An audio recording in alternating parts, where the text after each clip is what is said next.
시청자 여러분 안녕하십니까? 1월 10일 화요일 굿모닝 YTN 1부 시작합니다. 먼저 주요 뉴스부터 전해드립니다. 성남FC 후원금 의혹과 관련해 민주당 이재명 대표가 오늘 피의자 신분으로 검찰에 출석합니다. 현직 제1야당 대표가 검찰에 소환되는 건 처음으로 민주당은 지도부와 의원들이 대거 동행해 엄호에 나설 예정이지만 국민의힘은 개인 범죄에 당 전체가 방탄에 나섰다며 비판했습니다.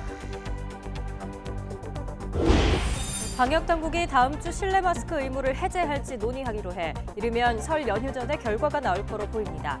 이번 주 위중증 환자 수가 변수이지만 중국 상황은 크게 영향을 미치지 못할 거로 판단했습니다. 신강 신임 중국 외교부장이 박진 외교부 장관과의 전화통화에서 중국발 입국자에 대한 한국의 방역 강화 조치에 우려를 나타냈습니다.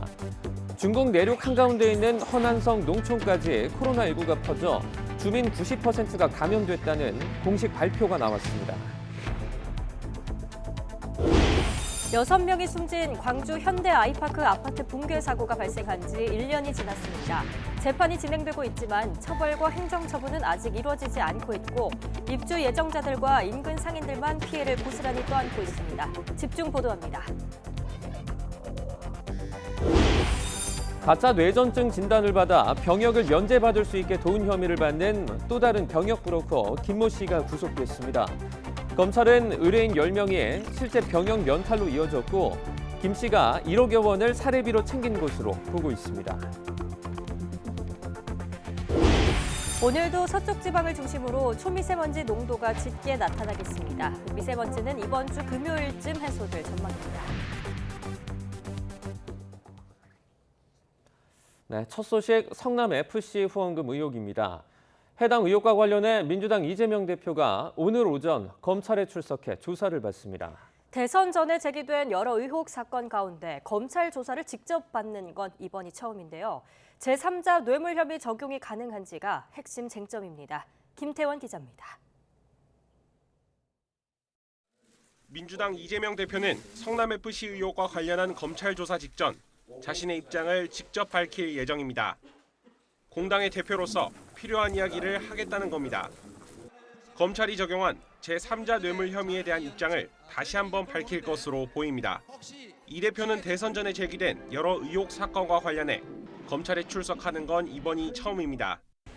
이 대표는 성남시장 재임 시절인 지난 2015년부터 2017년까지 두산건설과 네이버 등 관내 기업 6곳에 용적률 상향 등 각종 현안을 해결해준 대가로 성남FC 후원금 160억여 원을 유치한 혐의를 받습니다.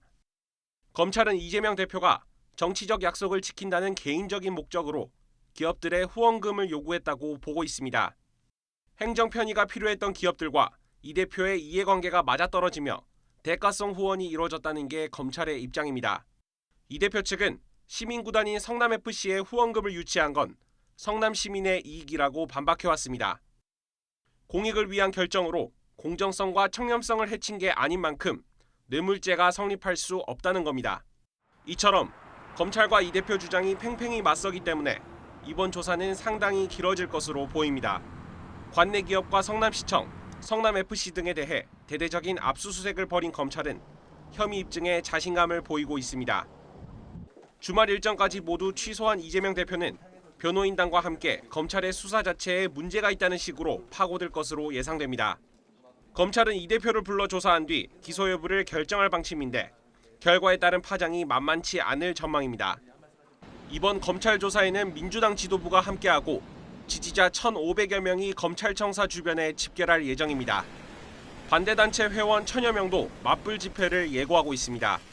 이에 경찰은 900여 명을 청사 주변에 투입해 혹시 모를 충돌에 대비한다는 방침입니다. YTN 김태원입니다. 오늘 더불어민주당 이재명 대표의 검찰 출석에는 당 지도부와 의원들이 대거 참석하며 힘을 실어줄 것으로 보이는데 비명계 일부에서는 우려도 나옵니다. 국민의힘은 민주당이 자멸의 길로 가고 있다며 총공세에 나섰습니다. 김승환 기자가 보도합니다. 더불어민주당 이재명 대표는 검찰 출석을 하루 앞두고 수사 관련 발언을 자제했습니다. 참사 정권인 집권 세력이 당권 싸움에만 몰두할 뿐 국정 책임을 망각하고 있다며 정부 여당에 날을 세웠습니다. 정부 여당은 장군 멍군식의 말폭탄으로 안보 무능을 감추고 당권 싸움에만 정신이 팔려 있습니다. 이 대표 대신 검찰을 맹비난한 당 지도부 등 의원들이 대거 현장에 함께하며 적극 엄호에 나설 것으로 보입니다. 당당하게 조사에 임하겠다 이렇게 말씀하셨고 아마 할 말은 하실 거다 이렇게 보시면 될 것 같습니다. 다만 이재명계를 중심으로 개인 차원에서 대응할 일을 당대표와 당을 동일시하고 있다는 볼멘 소리가 터져나옵니다. 일각에선 수사 상황을 주시하며 최악의 경우까지 대비해야 한다는 목소리도 나오고 있습니다. 국민의힘은 민주당이 이 대표와 함께 국회와 민생을 인질로 삼은 공범이라며 공세에 나섰고 민주당도 범죄 피의자 이재명과 함께 죽겠다는 옥쇄 전략을 이쯤에서 끝내주십시오. 북한이 자행하는 위기엔 한마디도 못하면서 이 대표의 위기 앞에선 손발이 맞아떨어진다며 자멸하고 있다고 비판했습니다. 더불어민주당은 이렇게 자멸하고 있습니다. 이재명 대표가 판 세계의 토끼굴은 살 길이 아니라 죽을 길입니다. 이재명 대표는 검찰 출석 다음 날 전국을 도는 경청 투어를 재개하고 이튿날 신년 기자회견을 엽니다. 사법 리스크를 정면 돌파하려는 맞불 전략이 설 민심에 어떤 영향을 줄지가 관건입니다. YTN 김승환입니다. 화천대유 대주주 김만배 씨가 자신이 소유한 천화동인 1호 지분을 2025년에 이재명 대표 측에 넘긴다고 말했다는 진술이 나왔습니다. 대장동 일당 가운데 한 명인 남욱 변호사는 최근 검찰 조사에서 과거 김 씨가 2025년에 천화동인 1호를 유동규네에게 넘기겠다는 이야기를 했다고 진술했습니다. 이어 2025년은 화천대유와 천화동인 1호가 설립된 지 10년이 되는 해로 김 씨가 입찰 방해나 위기에 의한 공무집행방해 혐의에 공소시효가 완성되는 시점을 고려했다고 설명했습니다. 남 변호사는 또 유동규네에 대해선 유동규 전 성남도시개발공사 기획본부장, 김용전 민주연구원 부원장, 정진상 전 민주당 정무조정실장과 이 대표까지 포함된 것으로 생각했다고 진술했습니다. 화천대유 대주주 김만배 씨한테서 9억 원 가량을 받은 정황이 포착된 한겨레 신문 기자가 해고됐습니다. 한겨레는 홈페이지와 오늘자 신문 지면에서 참담하고 부끄러운 마음이라면서 어제 오후 인사위원회를 열고 이같이 의결했다고 밝혔습니다. 그러면서 해당 기자가 1차 서면 소명에서 김만배 씨로부터 총 9억 원을 모두 수표로 빌린 사실을 밝혔다고 설명했습니다. 한겨레는 또 김현대 대표이사와 류익은 편집국장이 이번 사태에 책임을 지고 사퇴하기로 했다고 밝혔습니다. 김 대표이사는 한겨레가 가장 소중하게 지켜온 신뢰가 무너진 데 책임을 지겠다고 말했고 류 국장도 부적절한 인사의 문제적 행동을 파악하지 못했다며 사퇴 의사를 전했습니다. 윤석열 대통령이 어제 고용노동부와 보건복지부, 여성가족부 등 5개 기관으로부터 새해 업무 보고를 받았습니다. 윤 대통령은 이념이나 정치, 선거나 진영 대신 국민만 보고 혈세를 써야 한다고 거듭 강조했는데 최근 해촉설까지 불거진 나경원 저출산 고령사회위원회 부위원장을 겨냥한 게 아니냐는 해석이 나왔습니다. 윤 대통령의 발언 들어보겠습니다. 이게 선출된 정부가 하는 일이긴 합니다만은 절대로 이런 일들은 정치나 선거나 이런 진영이나 이런 데 영향을 받아서는 안 되고 정말 국민만 생각할 줄 아는 그런 데에서 우리 국민의 세금을 정말 아주 효과적으로 써야 된다는 그런 말씀을 드리고 싶고요. 정말 국민을 위한 이런 시스템이 되려고 하면은 거기에 대해서 철저한 이런 과학적 접근이 필요하고 여기에 이념, 정치, 선거 이런 것들이 개재돼 가지고는 정말 국민을 복되게 하기 위한 그런 이 국가의 역할이 되기 어렵다 하는 점을 다시 한번 강조하고 싶습니다. 나경원 저출산위 부위원장이 대통령실의 이딴 제동과 압박에도 전당대회에 출마하는 쪽으로 가닥을 잡은 것으로 알려졌습니다. 하지만 제주도당이 나 부위원장의 특강 일정을 돌연 취소하고 친윤계 의원들이 대거 반발하는 일부 부정적인 당내 여론이 막판 변수가 될 것으로 보입니다. 김경수 기자입니다. 나경원 부위원장은 대통령실과 갈등이 표면화된 이후 외부와 접촉을 피하며 당대표 출마를 저울질해왔습니다. 대통령실이나 일부 여권 인사들이 불출마를 설득해왔지만 나 부위원장은 당권에 도전하는 쪽에 더 무게를 두고 있는 것으로 알려졌습니다. 이미 마음을 굳힌 마당에 대통령실 압박으로 다시 물러설 경우 향후 정치 행보에 오히려 치명적일 수 있다는 판단이 깔린 것으로 전해졌습니다. 물론 막판 변수는 남아 있습니다. 부정적인 당내 여론이 가장 큰 관건입니다. 나 부위원장은 오늘 당원 특강과 언론인 간담회를 위해 제주를 방문하려 했지만 하루 전에 돌연 없던 일이 됐습니다.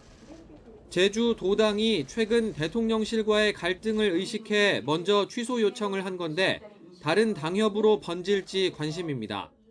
여기에 친윤계 의원들은 지지율 좀 높다고 대통령 뜻에 반하는 건 결코 바람직하지 않다는 등 연일 맹폭을 퍼붓고 있습니다. 당권 주자들의 견제도 본격화하고 있습니다. 총선 압승을 내세우며 출마 선언을 한 안철수 의원이나 대규모 캠프 개소식을 연 김기현 의원 모두 나 부위원장을 향해 뼈있는 말을 남겼습니다. 제가 110대 국정과제 그때 만들 때 모든 것을 발표하기 전에 대통령님과 하나씩 조율을 했습니다.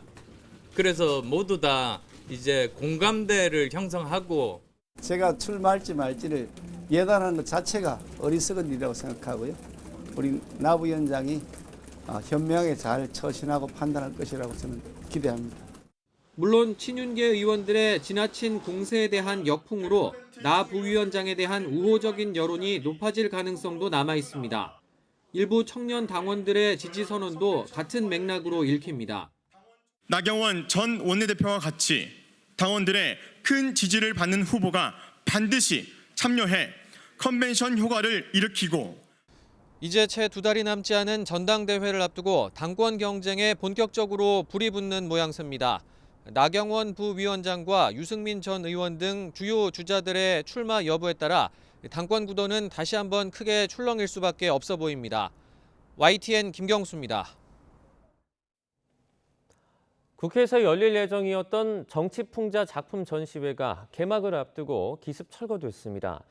국회 사무처는 출품작들이 규정을 위배해서 내린 조치라고 밝혔지만 야당과 참여 작가들은 표현의 자유를 침해한 것이라며 크게 반발했습니다. 정유진 기자의 보도입니다.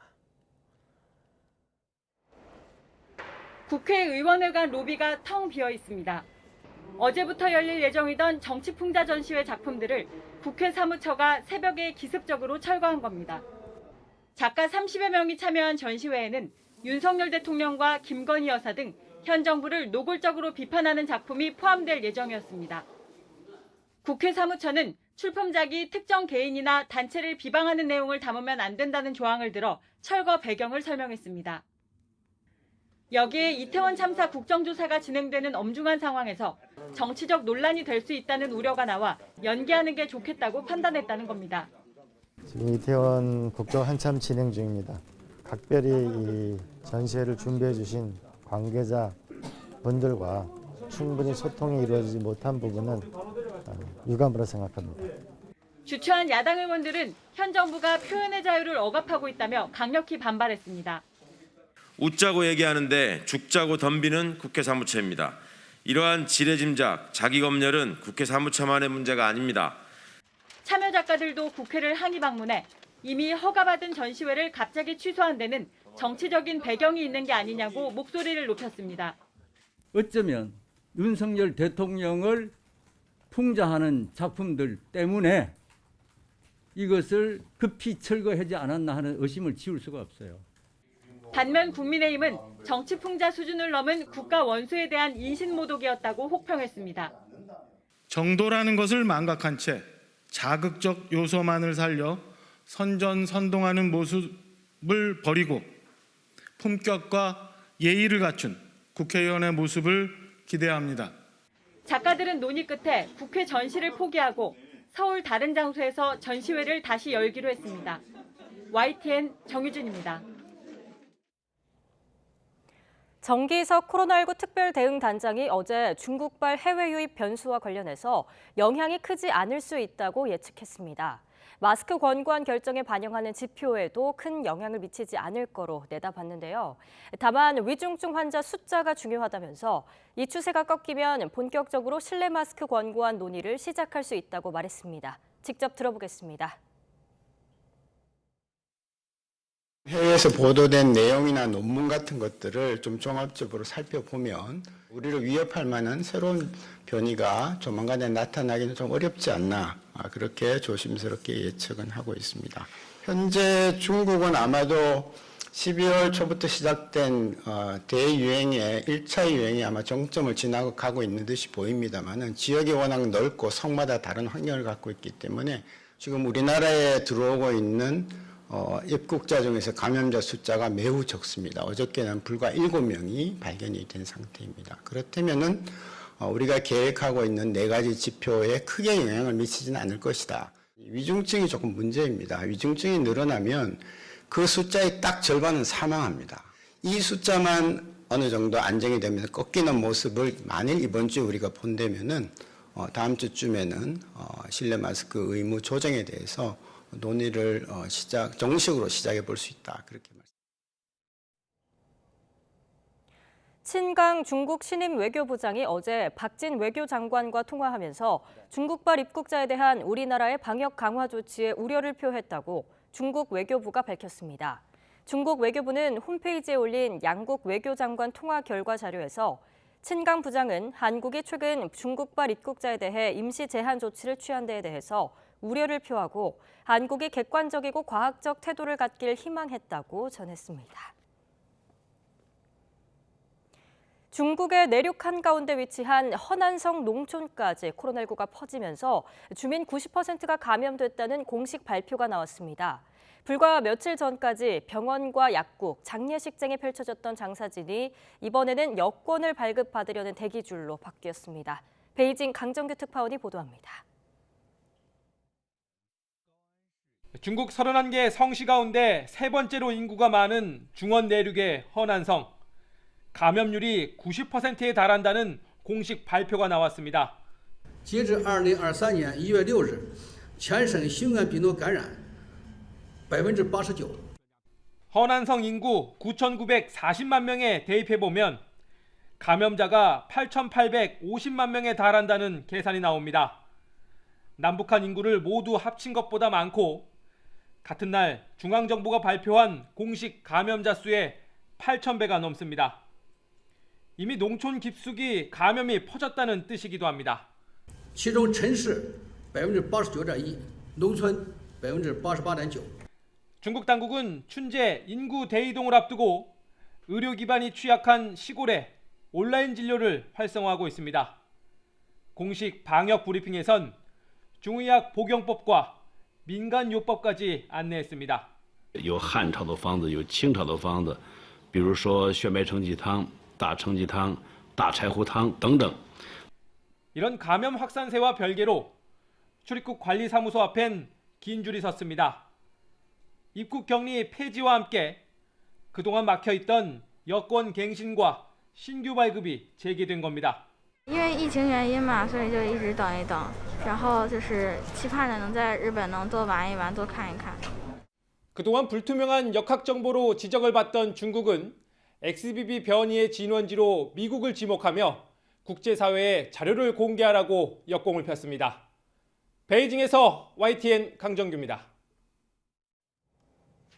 태국이 중국인 입국에 맞춰 다시 도입한 코로나19 백신 접종 증명 의무화를 철회했습니다. 아누틴 찬위락군 부총리 겸 보건부 장관은 어제 기자회견에서 외국 관광객에 대한 코로나19 백신 접종 증명서 제출 의무 폐지를 밝혔다고 로이터 통신 등이 보도했습니다. 태국 정부는 당초 항공편으로 입국하는 18세 이상 모든 관광객에게 코로나19 백신 2회 이상 접종 증명서를 제출하게 하고 서류가 없는 경우는 도착 뒤 코로나19 검사를 받도록 하는 등 입국 규제를 강화했는데요. 하지만 관광업계가 새로운 입국 규제 재고를 요구하는 진정서를 제출하는 등 반발 움직임이 일자 긴급회의를 열고 이 같은 조치를 전격 철회했습니다.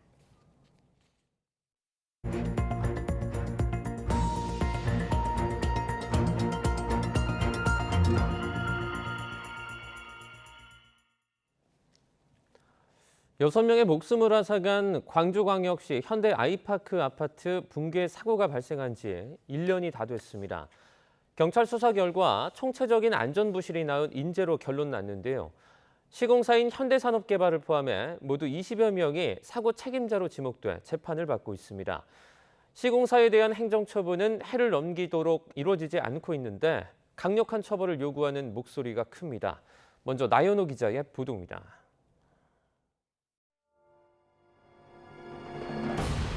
순식간에 와르르 무너져 내린 신축 아파트. 무려 16개 층이 연속 붕괴한 배경에는 시공 방식 무단 변경을 비롯한 안전 불감증이 있었습니다.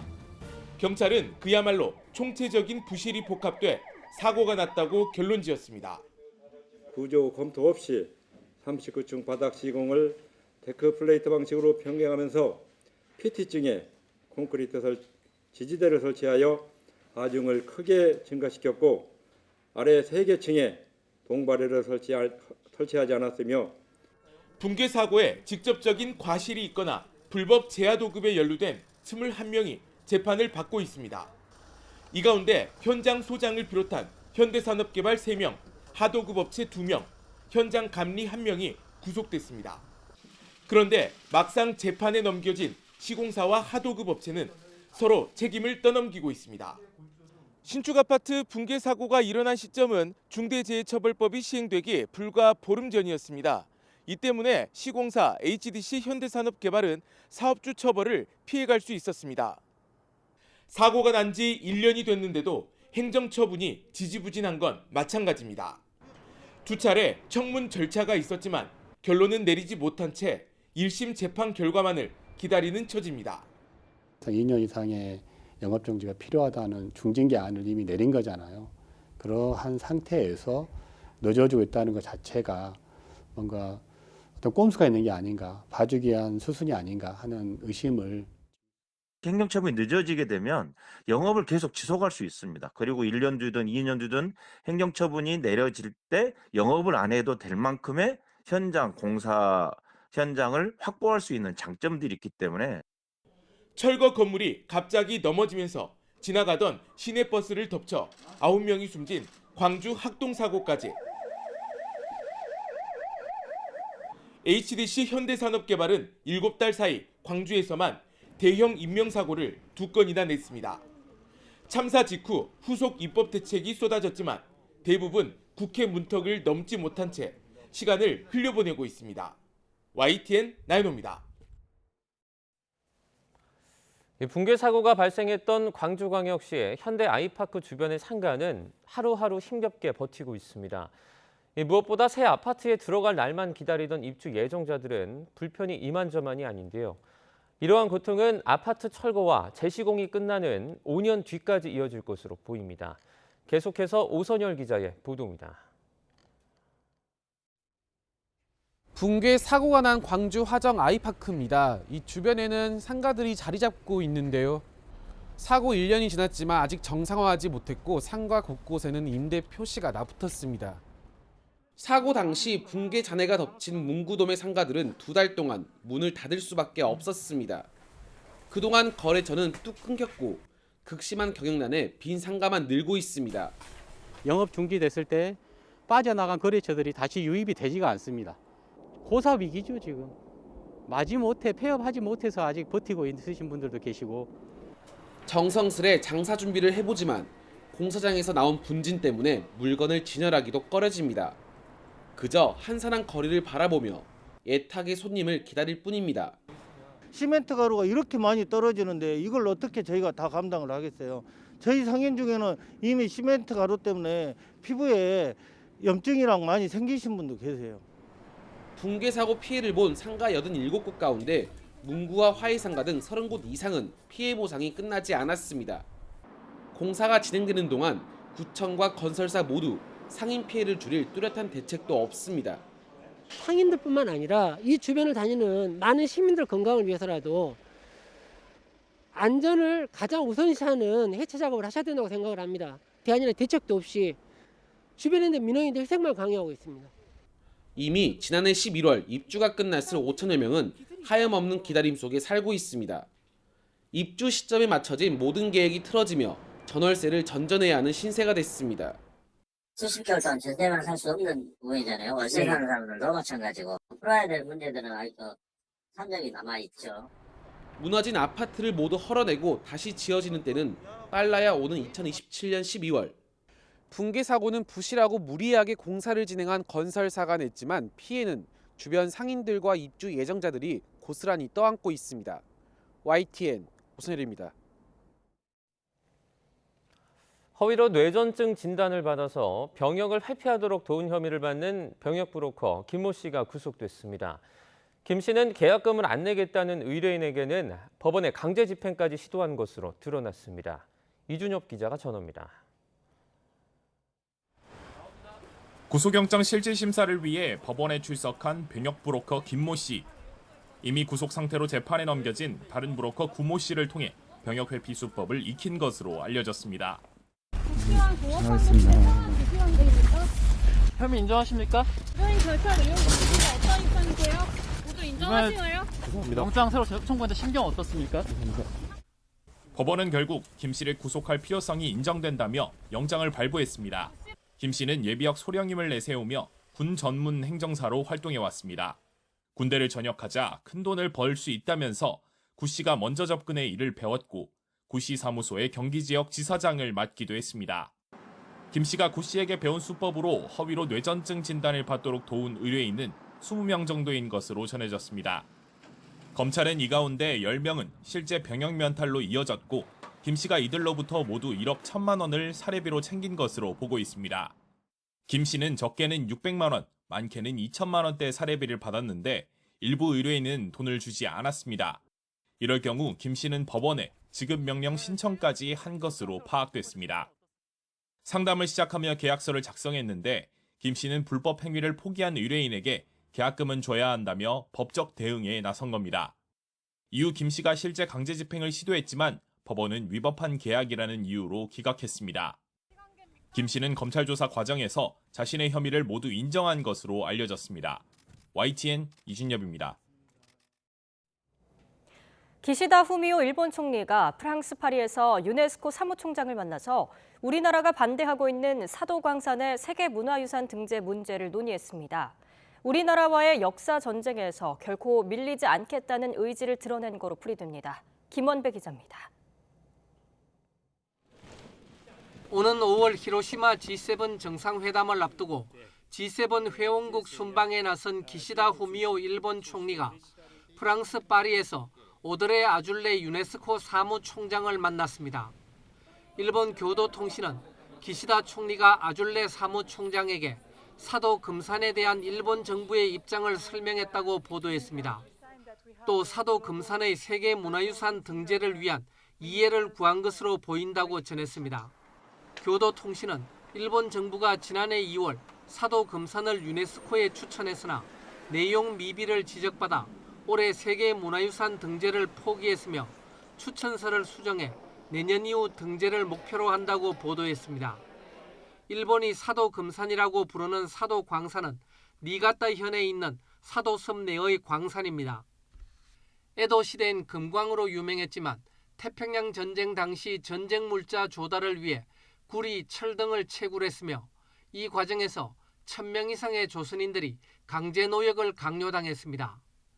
일본은 금광산 유적군으로만 세계문화유산 등재를 추진하겠다며 대상 기간을 에도 시대로 한정하고 명칭을 사도 금산이라 부르고 있습니다. 그러나 우리나라는 광산으로 이용했던 태평양 전쟁 시기까지 포함해야 한다고 보기 때문에 사도 광산을 공식 명칭으로 사용합니다. 일본은 2015년 군함도 등재 이후 강제 노역 사실을 국제사회에 알리라는 약속을 아직도 지키지 않고 있습니다. 이에 따라 우리 정부는 또 다른 강제 노역 현장인 사도 광산을 세계문화유산에 올리려고 하는 것은 부적절하다고 강조하고 있습니다. 기시다 총리가 빡빡한 프랑스 방문 일정에도 유네스코 사무총장을 만나 사도 광산 등재 문제를 논의한 것은 역사 전쟁에서 결코 한국에 밀리지 않겠다는 의지를 보여준 것으로 해석되고 있습니다. YTN 김원배입니다. 러시아가 우크라이나 동부의 한 마을 시장에 미사일 공습을 가해 2명이 숨지고 4명이 다쳤다고 로이터 통신이 우크라이나 당국을 인용해 보도했습니다. 우크라이나 공영방송 서스필린이 현지 시간 9일 텔레그램에 올린 영상에는 소방대원들이 피격 현장에서 구조 작업을 펼치는 모습이 담겼습니다. 우크라이나 대통령실은 소방대원들이 무너진 건물 잔해에 깔린 한 여성을 구조하는 사진을 소셜미디어에 올렸습니다. 잔해 속에서 팔과 머리만 밖으로 나와 있는 해당 여성의 생사는 확인되지 않았다고 로이터 통신은 보도했습니다.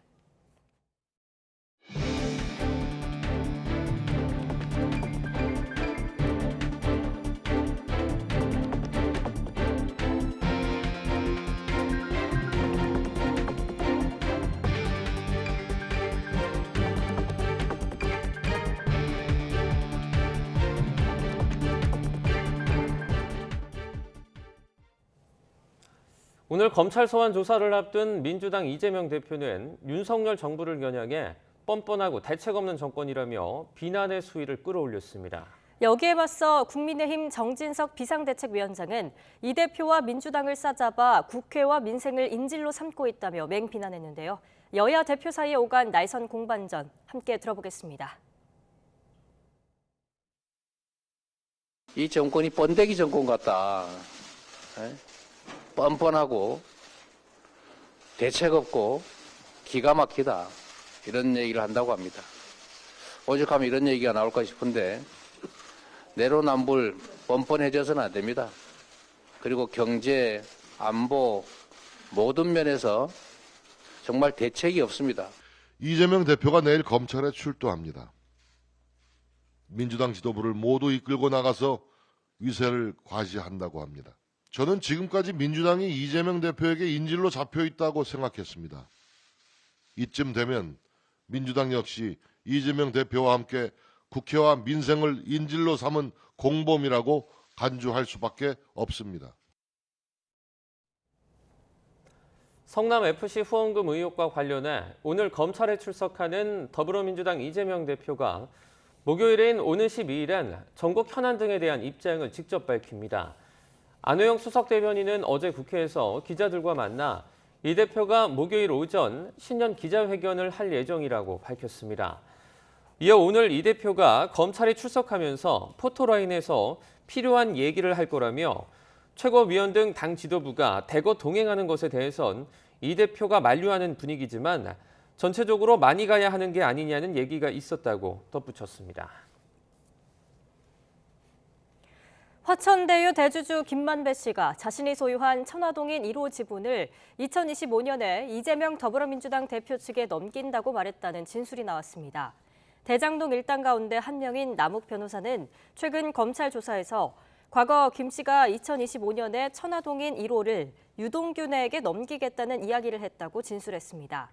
이어 2025년은 화천대유와 천화동인 1호가 설립된 지 10년이 되는 해로 김 씨가 입찰 방해나 위계에 의한 공무집행 방해 혐의에 공소시효가 완성되는 시점을 고려했다고 설명했는데요. 남 변호사는 또 유동규네에 대해선 유동규 전 성남도시개발공사 기획본부장, 김용 전 민주연구원 부원장, 정진상 전 민주당 정무조정실장과 이 대표까지 포함된 거로 생각했다고 진술했습니다. 김 씨 측은 남 변호사의 진술에 대해서 아는 바가 없다고 답한 거로 알려졌습니다. 화천대유 대주주 김만배 씨가 대장동 개발 이익을 어디에 썼는지 수사하는 검찰이 6억 원대 금전거래 흔적이 확인된 일간지 기자에게 3억 원이 더 흘러간 정황을 포착한 것으로 알려졌습니다. 김 씨 주변에선 김 씨가 대장동 사업이 마무리되기 전 언론사를 인수하려 했다는 이야기도 나왔는데 결국 자신에게 불리한 기사를 막기 위한 대비책이 아니었나는 해석이 나옵니다. 정현우 기자입니다. 현재 김만배 씨 자금 추적 과정에서 수상한 거래가 확인된 언론인들은 일간지 3곳의 간부급 기자들입니다. 검찰은 이 가운데 지난 2019년 김 씨에게서 6억 원을 빌렸다고 해명한 한겨레 신문 기자가 비슷한 시기 3억 원을 더 받은 정황을 포착한 것으로 알려졌습니다. 한겨레 신문사는 사과문을 내고 해당 기자를 해고하기로 했다고 밝혔습니다. 편집국장은 물론 대표이사를 비롯한 경영진도 사퇴하기로 했습니다.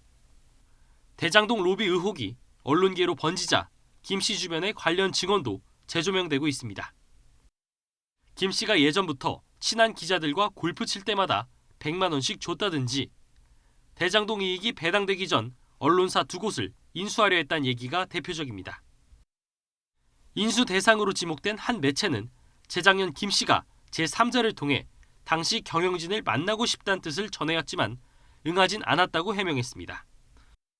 검찰은 일단 범죄 혐의점이 있는지는 신중히 보겠다는 입장입니다. 다만 김 씨가 언론인도 관리 대상으로 삼았다는 정황은 이른바 50억 클럽 의혹과 다를 게 없다고도 했습니다. 검찰 안팎에선 위법성을 따지려면 직무와 관련한 대가성, 즉 금전거래 대가로 쓸 기사를 막았다거나 유리한 기사를 써준 사실을 확인해야 한다는 분석이 나옵니다. 현재 검찰에서는 대가성을 보고 있는 겁니다. 이 언론사 같은 경우에는 보통은 이제 배임 수재라고 해서요. 공무원이 돈을 받았을 때는 뇌물인 것이고 일반 사람들이 대가성을 가지고 받았을 때에는 배임 수재가 됩니다. 이번 수사의 불똥이 법조계로 튈 가능성도 있습니다. 과거 남욱 변호사는 검찰 조사에서 김 씨가 판검사들과 수도 없이 골프를 치며 100만 원씩 용돈을 줬고 실제 법조계 로비로 대장동과 성남시 제1공단에 결합 개발을 반대했던 시행사가 소송에서 졌다는 얘기를 들었다고 주장했습니다. 지난 6일에 이어 다시 검찰에 불려나온 김 씨는 여전히 침묵을 지키고 있습니다. YTN 정현호입니다. 민주당 단독 요청으로 시작이 된 1월 임시국회는 첫날부터 여야가 맞서며 헛돌았습니다. 국민의힘은 이재명 대표의 방탄을 위한 임시국회라며 반발했지만 야당은 북한 무인기를 고리로 정부를 거세게 질타했습니다. 박기환 기자입니다. 국민의힘은 민주당이 단독 요청한 1월 임시국회를 두고 방탄 공세를 이어갔습니다. 민주당이 이 대표 구속을 막기 위해 국회와 민생을 인질로 삼고 있다고 날을 세웠습니다. 특히 국민의힘은 민주당이 요구한 북한 무인기 관련 긴급 현안 질문이 군사기밀을 북한에 공개하는 것이나 마찬가지라고 반박했습니다. 북한의 무인기를 우리나라는 무엇으로 탐지하며 어떻게 추적하며 어떻게 격파하며 이런 것들을 고스란히 공개해서 북한에다 알려주자는 것 아니겠습니까? 긴급 현안 질의는 받아들일 수가 없습니다. 반면 더불어민주당은 북한 무인기 침공의 진상을 파헤쳐야 한다면서 안보 경제 분야 긴급 현안 질문을 거듭 요구했습니다. 국민의 생명보다 윤석열 정권의 안보 무능을 덮는 게 중요하냐며 여당에 대한 압박 수위를 끌어올렸습니다. 북한 무인기의 수도 영공이 그것도 대통령실 하늘의 울타리가 뚫렸건만 정부 여당은 국회 본회의 긴급 현안 질문도 거부한 채 실패한 윤심 반공에만 여념이 없습니다. 여기에 정의당도 안보 실패에 대한 진상 파악과 국회 차원의 대응책 마련을 요구하며 가세했습니다. 민주당은 여당이 끝내 거부할 경우 본회의를 열어 긴급 현안 질문 실시한 건을 표결에 붙이자고 제안했지만 김진표 의장은 일단 여야 합의가 우선이라는 입장을 고수했습니다. 열고 긴급 현안 질문권 상정해달라고 주시면서 여야 간에 협의하고 있어요. 여야 간에 협의가 돼야 가는 거지. 새해 임시국회 첫날도 사실상 개점 휴업한 가운데 여야의 극한 대립을 멈춰 세울 뚜렷한 방안도 없는 상황이라 한동안 국회 공전은 계속될 것으로 보입니다. YTN 박견입니다. 정기석 코로나19 특별대응단장이 이번 주 위중증 환자 숫자가 꺾이면 다음 주에 실내 마스크 의무 조정에 대한 논의를 시작할 수 있다고 밝혔습니다. 정기석 단장은 위중증 환자가 늘어나면 그 숫자의 딱 절반이 사망으로 이어진다고 설명하면서 위중증 상황이 실내 마스크 조정 논의의 중요한 부분이라고 강조했습니다. 정 단장은 다만 중국발 입국자가 미치는 영향에 대해서는 확진자가 더 늘어날 수 있겠지만 다른 부분에는 크게 영향을 미치지 않을 거로 보이고 조심스럽긴 하지만 예정했던 일정표대로 갈 수 있을 거로 생각한다며 덧붙였습니다. 친강 중국 신임 외교부장이 어제 박진 외교장관과 통화하면서 중국발 입국자에 대한 우리나라의 방역 강화 조치에 우려를 표했다고 중국 외교부가 밝혔습니다. 중국 외교부는 홈페이지에 올린 양국 외교장관 통화 결과 자료에서 칭강 부장은 한국이 최근 중국발 입국자에 대해서 임시 제한 조치를 취한 데 대해 우려를 표하고 한국이 객관적이고 과학적인 태도를 갖길 희망했다고 전했습니다. 기시다 후미오 일본 총리가 현지 시간 9일 프랑스 파리에서 오드레 아줄레 유네스코 사무총장을 만나 우리나라가 반대하고 있는 사도광산의 세계문화유산 등재 문제를 논의했습니다. 일본 교도통신은 기시다 총리가 아줄레 사무총장에게 사도광산에 대한 일본 정부의 입장을 설명했다고 보도했습니다. 또 사도광산의 세계문화유산 등재를 위한 이해를 구한 거로 보인다고 전했는데요. 교도통신은 일본 정부가 지난해 2월 사도광산을 유네스코에 추천했으나 내용 미비를 지적받아 올해 세계문화유산 등재를 포기했으며 추천서를 수정해 내년 이후 등재를 목표한다고 보도했습니다.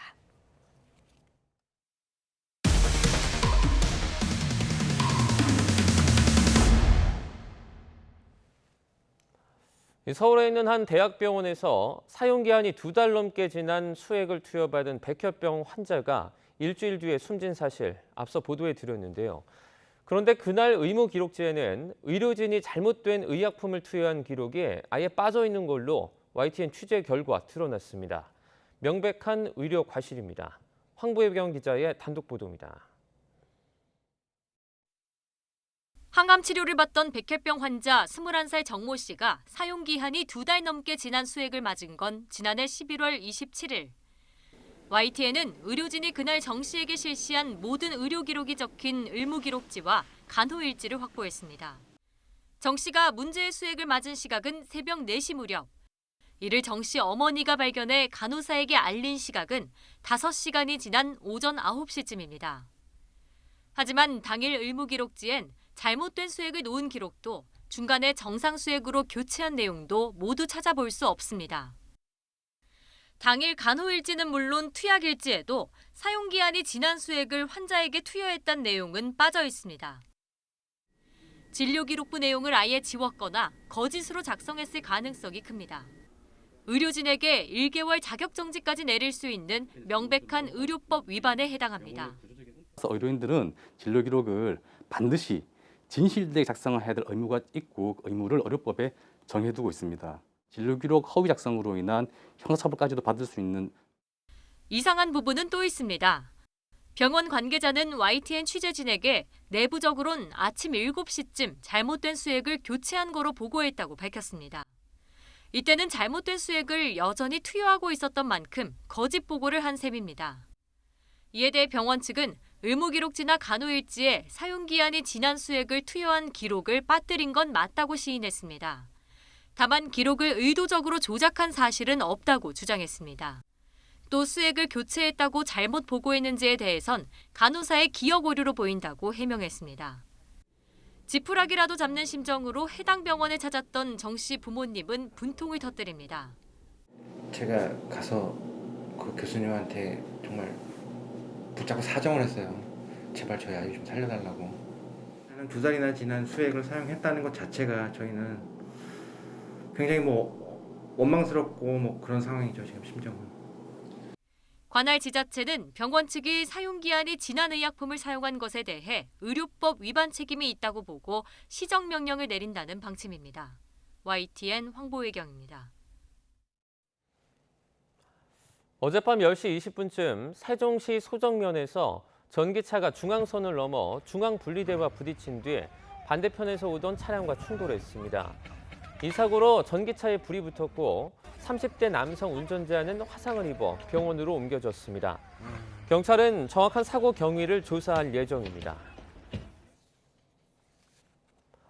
어제 오후 6시쯤 광주 광산동에 있는 야산에서 불이 나 40여 분 만에 진화됐습니다. 다친 사람이나 피해가 생긴 건물은 없었고 임야 0.06헥타르가량이 불에 탔습니다. 소방은 정확한 화재 원인을 조사하고 있습니다. 정부가 국민연금 개혁안 마련의 토대가 되는 재정 추계 결과를 이달 말에 발표하기로 했습니다. 예정보다 2달 앞당긴 것으로 윤석열 대통령이 강조한 연금 개혁 시기가 빨라질 것으로 보입니다. 보건복지부가 윤 대통령에게 보고한 새 업무 계획 내용 직접 들어보겠습니다. 지속가능한 상생의 연금 개혁을 이루겠습니다. 재정적 지속 가능성, 세대 간 공정성, 노후소득 보장을 3대 원칙으로 연금 개혁을 적극 추진하겠습니다. 연금 개혁의 기초가 되는 재정축의 발표를 3월에서 1월로 앞당기겠습니다. 국회 연금개혁 특별회의 논의도 적극적으로 지원해 나가겠습니다. 또한 연령별, 대상별, 권역별로도 의견을 다양하게 수렴해 나가겠습니다. 이를 통해 국민연금 운영계획을 수립하여 10월에 국회로 제출하겠습니다. 윤석열 대통령은 가장 어렵고 힘든 사람을 돕는 게 복지의 시작이라며 약자 복지를 강조했습니다. 또 코로나19 대응에서는 외교나 정치가 아닌 국민의 건강만 고려해야 한다고 밝혔습니다. 신윤정 기자의 보도입니다. 윤석열 대통령은 복지부 업무보고에서 복지는 선거나 진영의 영향을 받아서는 안 된다며 오로지 국민을 위해 세금을 효과적으로 써야 한다고 말했습니다. 우리 사회에서 가장 어려운 사람들을 찾아내 돕는 게 복지의 출발이라며 약자 복지를 강조했습니다. 최우선적으로 그 사회에서 가장 힘든 그런 사람들이 우리 헌법에 인간의 존엄과 가치를 지킬 수 있도록 하는 것이 저는 복지의 출발이라고 생각합니다.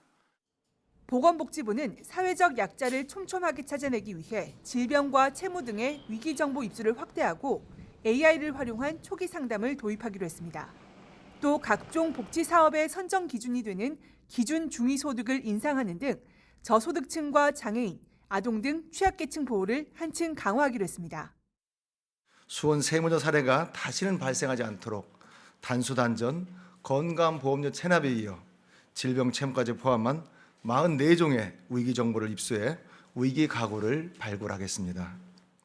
윤 대통령은 질병관리청의 코로나19 등 감염병 대응과 관련해 외교나 경제 통상, 정치를 전혀 고려하지 말라고 당부하며 지금 잘하고 있다고 평가했습니다. 어떠한 국가적인 불이익이 있든지 간에 우리가 이 감염병에서 국민의 안전을 지키는 문제에 대해서는 철저하게 우리 국민의 건강과 안전만 생각하라. 그 이상은 절대 생각하지 말라고 했고요. 질병청은 실내 마스크 의무 조정 등 일상 회복을 위한 전환을 추진하면서 중국발 코로나19 위험도 철저히 관리하겠다고 밝혔습니다. 중국발 코로나19 리스크를 철저하게 관리하기 위해 꼼꼼한 변이 감시와 주기적 상황 평가회의를 통한 신속한 검역 조치를 시행하겠습니다. 윤 대통령은 식품의약품안전처에는 바이오 산업이 발전한다면 고소득 양질의 일자리가 쏟아져 나올 것으로 기대한다며 발전을 가로막는 불필요한 규제가 있는지 살펴볼 것을 당부했습니다. YTN 신윤정입니다. 미리 보는 오늘입니다. 더불어민주당 이재명 대표가 오늘 성남FC 후원 의혹 관련 조사를 받기 위해 검찰에 직접 출석합니다. 이 대표는 성남시장으로 있던 2014년부터 2018년 사이 두산건설과 네이버, 차병원 등 관내 기업들의 민원을 해결해주는 대가로 성남FC 후원을 요구해 광고비 160억여 원을 내게 한 혐의를 받고 있습니다. 오는 17일까지 활동 기간을 연장한 이태원 참사 국정조사 특위가 오늘 전문가들과 함께 재발 방지 대책을 논의합니다. 오후 2시 국회에서 열리는 공청회에서 인파관리와 응급의료 분야 전문가 8명이 참석해 다양한 의견을 제시할 예정입니다. 외교부 이도훈 2차관이 오늘 오전 방한 중인 호세 페르난데스 미 국무부 경제차관과 양자 협의를 진행합니다. 공급망 문제와 미국의 인플레이션 감축법 IRA 등을 논의하는데요. 이번 협의에서는 공동성명의 주요 성과를 점검하고 양국 경제 현안과 협력 강화 방안을 논의할 거로 예상됩니다. 어제 새벽 부산 도심에 있는 오피스텔의 주차타워에서 불이 났습니다. 이 불로 40여 명이 연기를 흡입한 가운데 7명은 병원으로 이송됐는데요. 경찰은 오늘 합동 감식을 벌여 정확한 화재 원인을 조사할 계획입니다. 지금까지 미리 보는 오늘이었습니다. 세계 최대 IT 가전제품 전시회 CES가 최첨단 기술이 가져올 우리 일상의 변화를 보여주고 막을 내렸습니다.